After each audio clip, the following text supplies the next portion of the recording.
O Supremo decidiu. As redes sociais vão ter que agir rápido contra os crimes digitais. Plataformas como Meta, X e Telegram devem remover conteúdos ofensivos sem a necessidade de uma ordem da Justiça. A decisão foi tomada por 8 votos a 3 e derruba parte do Marco Civil da Internet, que antes exigia autorização judicial para retirada de postagens criminosas. Discursos de ódio, pedofilia, incitação à violência ou golpismo podem e devem ser removidos pelas plataformas. Se não fizerem nada, poderão ser responsabilizadas por omissão. E tem mais. Para outros tipos de conteúdo, como fake news ou ataques pessoais. Se houver uma notificação, mesmo fora da justiça, a empresa tem que agir. Se ignorar uma notificação e a justiça confirmar que o conteúdo é criminoso, a plataforma será responsabilizada. A mudança é imediata e vale para todo o Brasil. Ela não revoga nenhuma lei, só estabelece um novo entendimento. Por isso, as plataformas agora terão que rever suas políticas de moderação. Assim como os criadores de conteúdo que também podem ser impactados caso publiquem discursos ilegais. A liberdade de expressão continua garantida, mas não serve de escudo para quem espalha discurso de ódio, crime ou desinformação. Segunda-feira, 30 de junho de 2025.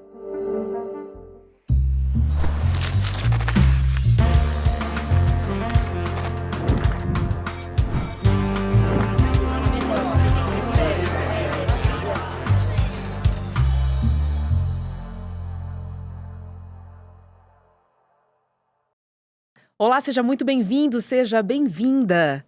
Eu sou a Roberta Garcia e este é o videocast Em Detalhes. Aqui sempre com um convidado ou uma convidada, nós vamos mergulhar e analisar uma temática do momento. Hoje eu converso com o jornalista especializado em tecnologia, Samuel Possebon. Oi, Samuel, seja muito bem-vindo ao Em Detalhes.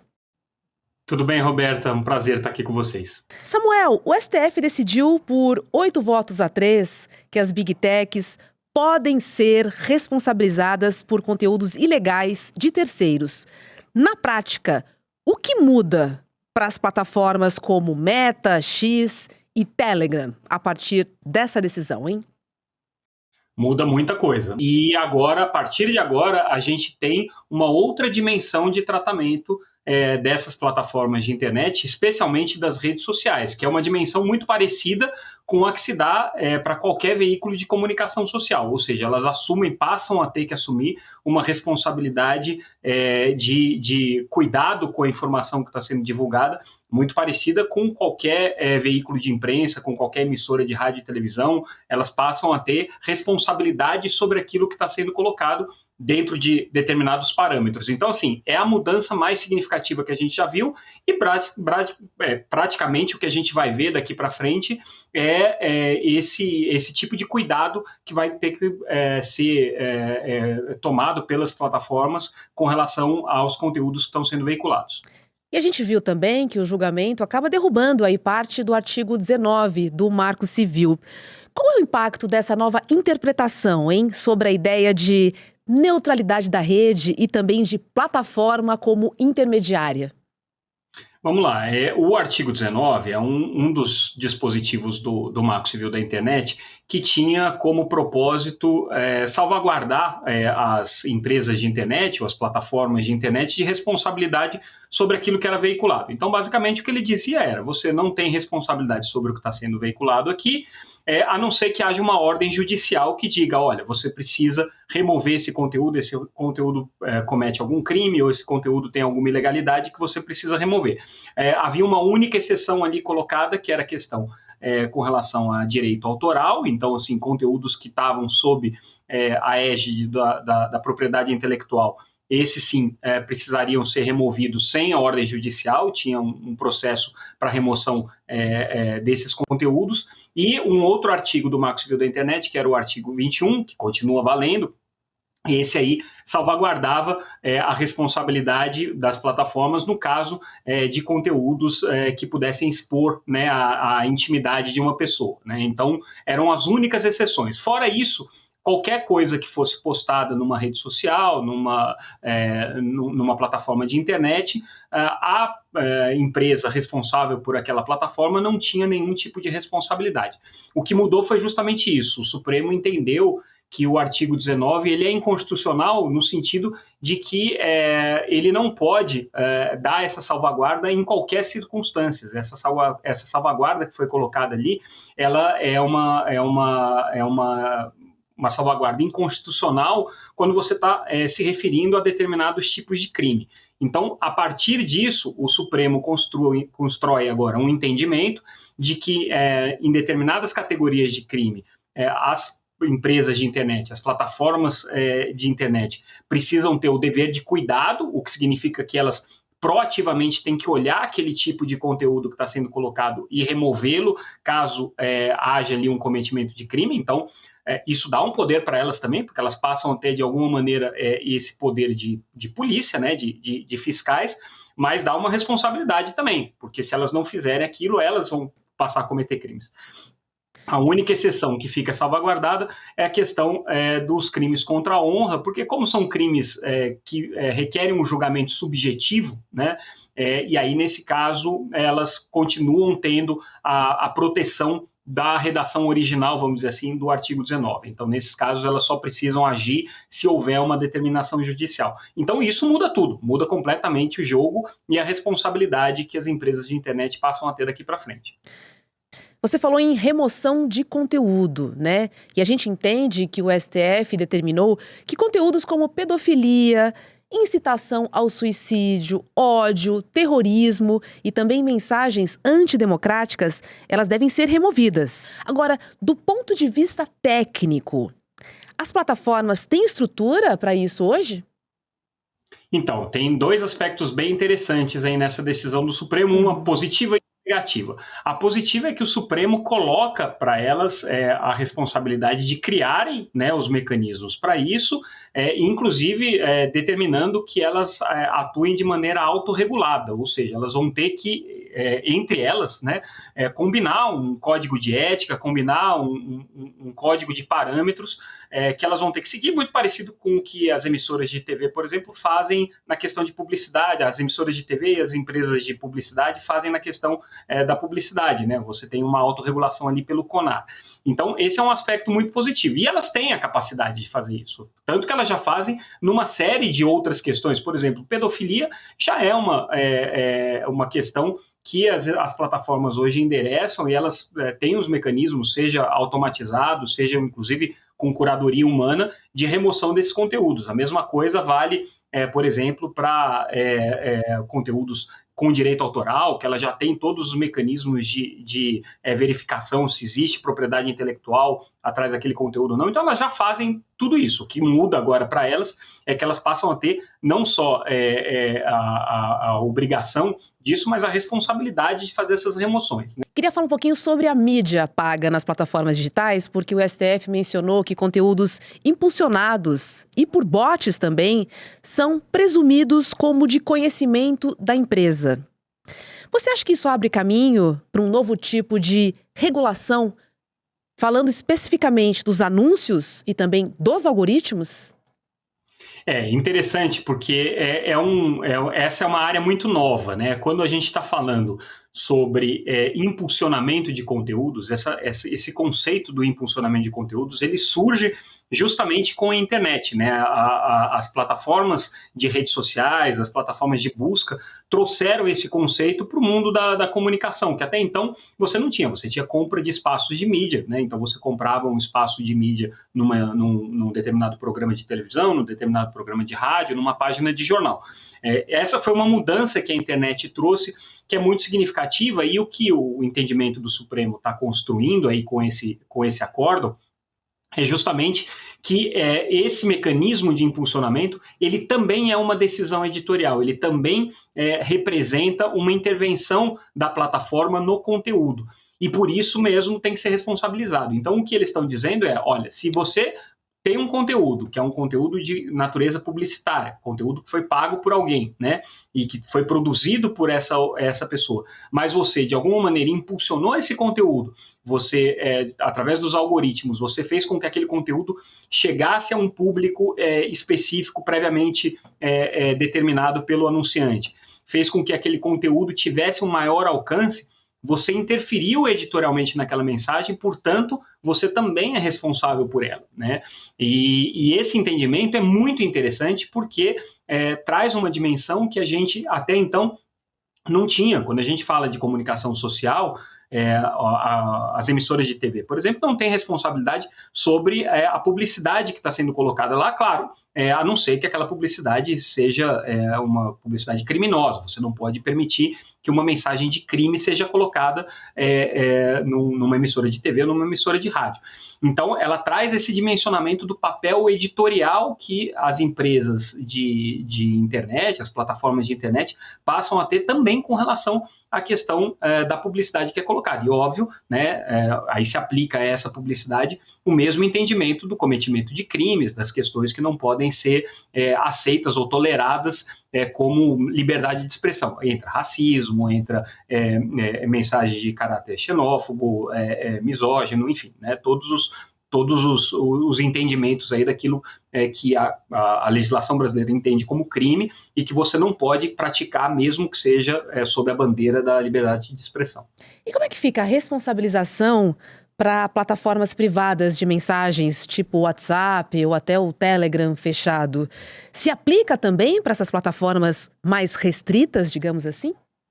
Não, o Supremo, ao fazer essa reinterpretação do artigo 19, ele salvaguardou justamente as plataformas de mensageria, né, que aí entra o WhatsApp, entra Telegram, porque são plataformas de comunicação interpessoal, em tese, plataformas de comunicação interpessoal. Claro que tem uma área muito cinzenta aí, que está começando a surgir, que o campo da inteligência artificial. A gente já tem visto, por exemplo, a integração de inteligência artificial com o WhatsApp, a gente tem visto já o impulsionamento de conteúdos agora através dessas plataformas de mensageria. Então, você começa a ter um campo um pouco nebuloso, que talvez o Supremo nem tenha alcançado ainda, porque quando começou essa discussão, esse não era um problema, e agora já começa a ser, que é quando você tem uma intersecção entre publicidade e comunicação interpessoal. É como se a gente, ao falar no telefone, recebesse uma mensagem de publicidade antes de poder fazer a ligação.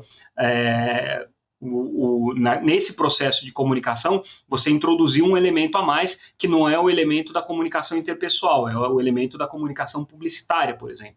Então, existe aí uma zona um pouco nebulosa, mas, em princípio, essas interpretações, essas regras que estão sendo determinadas agora pelo Supremo, não se aplicam ao WhatsApp. Mas a partir do momento que não há responsabilização, será que a gente não corre o risco da migração desses conteúdos ilícitos para esses ambientes fechados de trocas de mensagens? Ou não? É um problema. Né? O WhatsApp hoje já é uma ferramenta muito poderosa de comunicação, né? Ainda que seja uma ferramenta de comunicação interpessoal, primeiro, ela tem a possibilidade de transmissão em larga escala, porque você consegue criar grupos, você consegue criar canais, que é um campo, por exemplo, que não está tratado dentro desse acórdão do Supremo. Né? Tem as comunidades também, né, Samuel? Você tem comunidades, então, assim, tem um momento em que essas plataformas de mensagem, elas se confundem com as plataformas de redes sociais.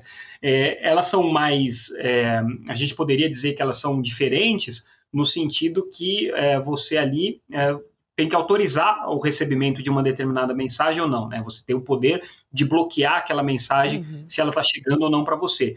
Mas, de qualquer maneira, existe uma zona cinzenta aí. Eu acho que talvez esse aí seja o grande desafio que o Supremo vai ter de interpretação desse acórdão, quando a gente entra nessa zona cinzenta que envolve inteligência artificial, envolve utilização das plataformas de mensageria como canais de comunicação, que são áreas muito novas, cujos modelos ainda estão sendo desenvolvidos pelas empresas, apresentados pelas empresas, e que a gente não sabe até que ponto aquilo se confunde ou não com comunicação social, com redes sociais, como o Supremo interpretou o artigo 19, olhando, né, no que está acontecendo na realidade de alguns anos para cá, né? O STF também exigiu que as plataformas, a partir de agora, elas tenham canais de denúncia, né, acessíveis, também relatórios de transparência e a tal da representação legal no Brasil, que já deu muito assunto aqui. Inclusive, algumas delas foram suspensas.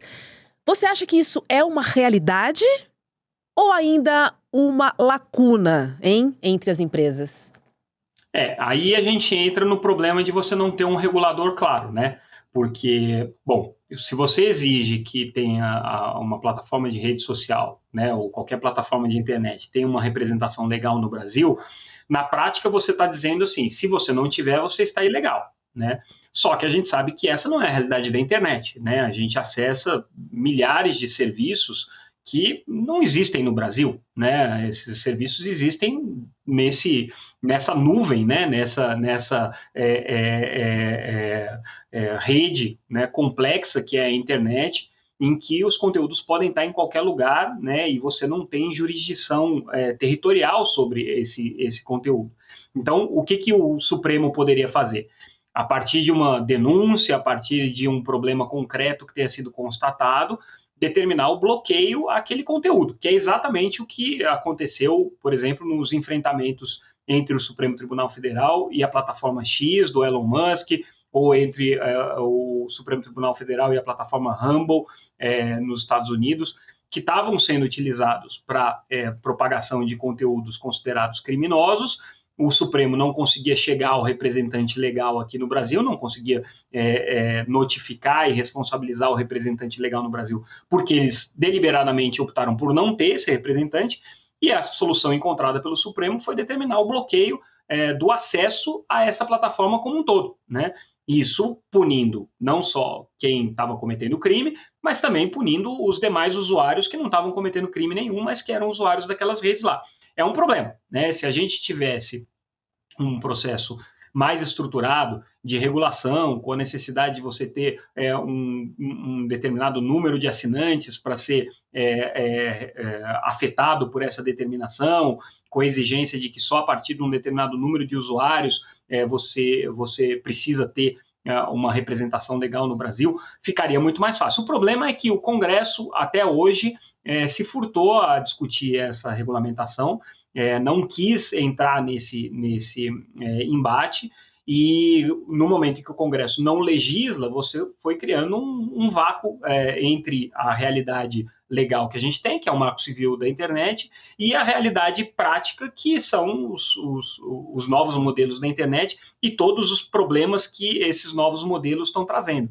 E o Supremo atuou justamente nesse vácuo legal. Não é uma solução perfeita, com certeza. Fica aí um monte de buraco, né, que a gente vai ter que ver como é que a própria Justiça vai lidar e o Ministério Público daqui para frente. Lembrando que todas essas aplicações do que o Supremo determinou nesse acórdão não vão ser operacionalizadas pelo próprio Supremo. Em alguns casos, sim, né, nos casos que o Supremo estiver julgando e tudo mais, mas a maior parte da aplicação desse entendimento vai ser feito pela Justiça. Então, a gente vai ter que ver como é que juízes de vários locais, de tribunais regionais, vão interpretar essa determinação do Supremo Tribunal Federal. Vai ser um processo muito interessante e, ao mesmo tempo, cheio de problemas. Pois é, e a gente sabe que o Congresso poderia ter legislado no assunto, né?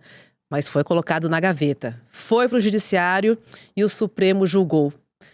Você acha que o Congresso agora vai voltar a pautar a legislação digital no país? Só para fazer um contra-ataque ao Judiciário? Eu acho que a gente não tem como ler o Congresso hoje sem ler o enfrentamento político que está acontecendo, né? Então, assim, esse é um assunto que divide, polariza e radicaliza o debate necessariamente. O que a gente viu, por exemplo, na discussão sobre o projeto 2630, que era o projeto das fake news, o projeto da desinformação, o que a gente já viu em termos de discussão de projetos que tratavam, por exemplo, da regulação de streaming, que era muito mais focada, né, num problema prático do audiovisual, que acabou transbordando para um problema muito maior, para um enfrentamento entre liberdade de expressão, entre interesses de determinados grupos e tudo mais. A gente sabe que esse é um assunto para lá de espinhoso no Congresso, e que pode ser discutido sim, eu não descartaria essa hipótese, mas com um efeito contrário e com um movimento contrário ao movimento do Supremo, né? Como a gente sabe que a gente tem um Congresso hoje que é predominantemente conservador, predominantemente de oposição, que tem críticas muito contundentes à atuação do Supremo Tribunal Federal, eu não me espantaria se desse Congresso viesse uma mobilização para estabelecer uma legislação contrária a esse entendimento que o Congresso está tendo do Marco Civil da Internet, até porque a gente já viu esse movimento no governo Bolsonaro ser gestado, ele acabou não chegando no Congresso, mas houve uma discussão sobre minutas de projetos de lei que tratavam justamente disso, de estabelecer uma isenção completa de qualquer plataforma de internet sobre qualquer coisa que pudesse soar como um tipo de regulação, um tipo de intervenção, né? E na época utilizava-se, claro, o pretexto da proteção da liberdade de expressão, né? Então, eu acho que o Congresso pode legislar sim, mas no sentido contrário ao Supremo, não para melhorar o entendimento do Supremo. Para aumentar o embate, né? Para acirrar um pouco essa disputa. E realmente para a gente que fica aqui esperando a regulação, a regulamentação é muito ruim, né? Como sociedade, porque a gente entende que uma das frentes ela é política em relação à liberdade de expressão dos deputados, em poder se manifestar nas redes sociais, mas afeta toda a nossa sociedade, deixando um pouco a política de lado, né, Samuel? É muito importante que a gente pense, né, na vida dos nossos filhos, no impacto dessa tal liberdade de expressão e dessa falta de regulação e regulamentação nas redes. Eu estou falando de mortes, violências, grupos que existem, né, no subterrâneo da internet, dark web, enfim. É uma terra, como diz o ministro Alexandre de Moraes, sem lei, né? Você usa o pretexto da liberdade de expressão para cometer crimes, né? A gente vê isso desde episódios como recentes do comediante que, sob o pretexto de estar fazendo piadas, né, comete crimes, e aí você tem toda uma discussão, qual é o limite da piada, qual é o limite do contexto daquela brincadeira que foi feita, se aquilo de fato configura um crime ou não, até o momento em que você utiliza essas plataformas para manipular mentes, para manipular opiniões, para manipular comportamentos, né, que podem, inclusive, levar a casos mais extremados de ataques terroristas, casos extremados de ataques de ódio, casos extremados de tentativas de golpe de Estado. Tudo isso pode acontecer quando você não tem um freio, né? Não existe liberdade de expressão absoluta. Então, quando a gente volta, né, para a análise do que era o processo de comunicação antes da internet, você tinha uma pessoa responsável, você tem um editor de um jornal, você tem um repórter que é responsável, você tem uma empresa que é responsável por aquela publicação e que, no limite, pode ser processada, pode ser acionada, pode se recorrer à justiça. Quando você vai para essa terra digital, para esse mundo em que você não tem nenhum tipo de regramento, não tem nenhum tipo de responsabilização, não tem nenhum tipo de balizamento, você abre a porta para que todo tipo de crime seja cometido. Então, assim, o entendimento de que liberdade de expressão não deve ter nenhum tipo de restrição é para lá de polêmico e para lá de questionável. Você tem, entre diferentes países e culturas, leituras muito diferentes disso. Não dá para você querer transpor, por exemplo, o entendimento da liberdade de expressão da primeira emenda nos Estados Unidos para o que é a liberdade de expressão, por exemplo, na Alemanha, em que você falar sobre nazismo já configura um ponto de atenção e pode, inclusive, levar ao banimento de um partido político, como está acontecendo na Alemanha, porque lá a legislação não permite que um partido defenda ideias nazistas.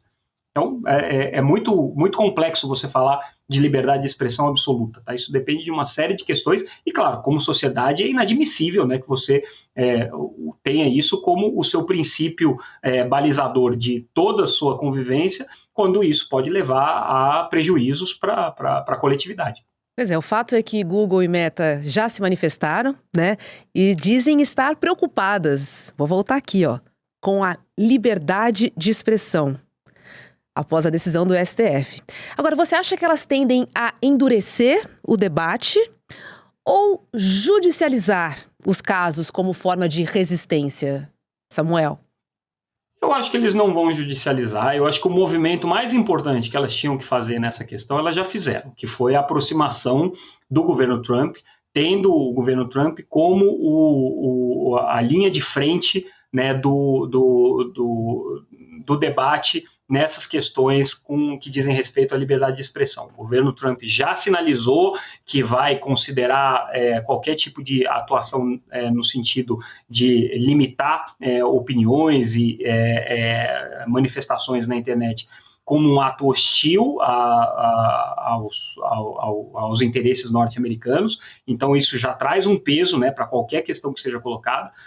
Não me surpreenderia se houvesse algum tipo de sancionamento por parte do governo norte-americano aos ministros do Supremo ou a um determinado ministro do Supremo. Não me surpreenderia se ele transformasse essa questão num pretexto para aumentar determinadas tarifas, não me surpreenderia se ele utilizasse essa questão para criar algum tipo de incidente de Estado. Então, assim, esse primeiro movimento, as empresas de internet já fizeram. Elas abraçaram o governo Trump porque entenderam que tinham ali uma proteção contra qualquer tipo de avanço da regulamentação sobre elas no resto do mundo. A gente não está falando só do Brasil, não, tá? Esse mesmo debate está acontecendo na Europa, esse mesmo debate está acontecendo na Austrália, esse mesmo debate está acontecendo em vários lugares do mundo, e a grande preocupação delas, né, é justamente essa pulverização de campos de batalha, né? Uma coisa é você brigar em um país, outra coisa é você ter que brigar em vários países, e países,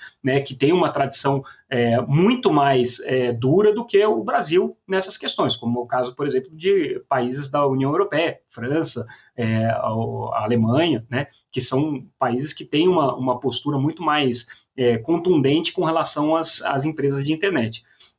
Então, elas já fizeram esse movimento. Acho difícil que elas judicializem no Brasil, claro que nada é impossível, mas eu acho difícil até porque já é um entendimento do próprio Supremo formado por maioria, então não tem uma instância superior para elas recorrerem, né? Exatamente. Samuel, obrigada, viu? Foi ótimo te receber aqui no Em Detalhes. Vamos ficar de olho nesse assunto porque ele é muito importante.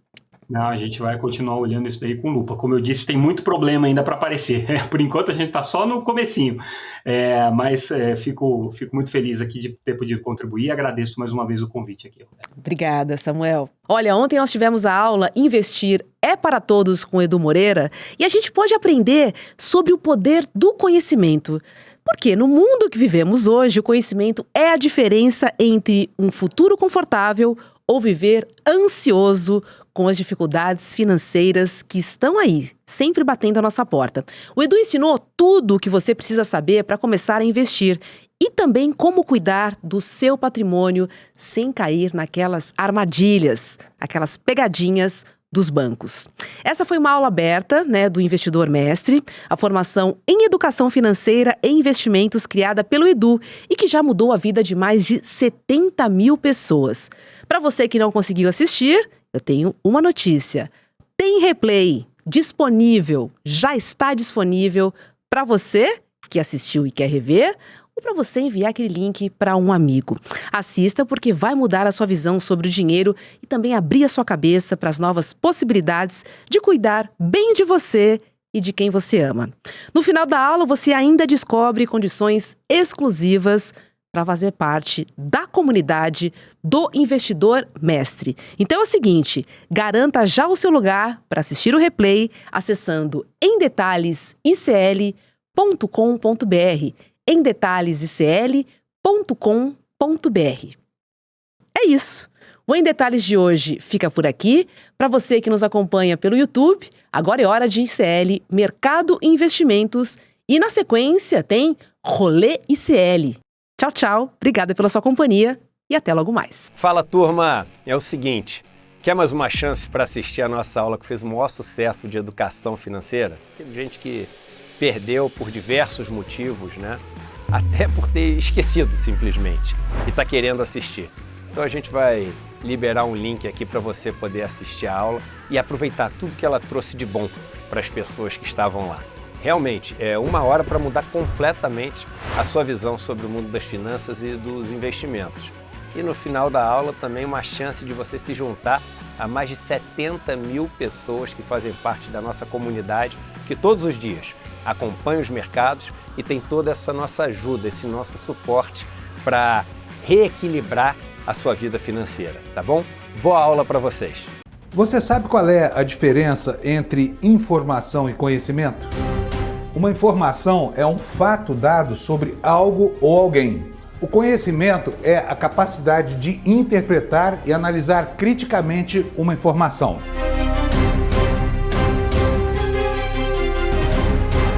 Todas as manhãs, o Desperta ECL analisa os principais fatos do Brasil e do mundo para que você comece o dia muito bem informado e cheio de conhecimento para entender o que está por trás das notícias. Não perca! Desperta ECL todos os dias de segunda a sexta às 7 horas da manhã. Comigo, Fábio Panunzio. Eu espero você.